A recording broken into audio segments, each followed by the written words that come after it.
جوانان اسرائیلی یک کوزه سرشار از تنگه‌های طلایی دوره حکمرانی عباسیان را پیدا کردند که زیاده از 1000 سال پیش در گردش بودند.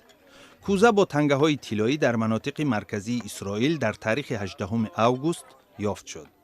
اداره حفریات اسرائیل میگوید قبل از آغاز ساختمان بینای آنها تصمیم گرفتند که آنجا را از نظر گذرانند.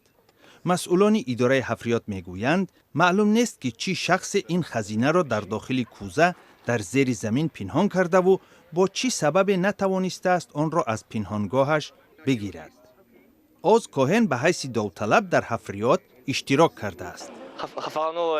من در مکان حفریات زمین میکافتم.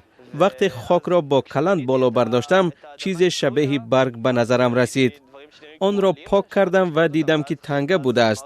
ابتدا 3 تنگه را دیدم. بعد عمیق‌تر نظر کرده پی بردم که در آنجا تنگه بیشتر بوده است. کارشناسان ساحه حفریات اسرائیل میگویند در داخل کوزه 425 تنگه طلایی دوره عباسیان که برابر با 24 کرات می باشند جای داده شده است. با گفت دانشمندان اسرائیلی صاحب این تنگه ها در عصر نوح امکان داشت که در گرانترین محله شهر فستت پایتخت مصر در عصر نوح برای خود یک منزل با حشمت خریداری نماید.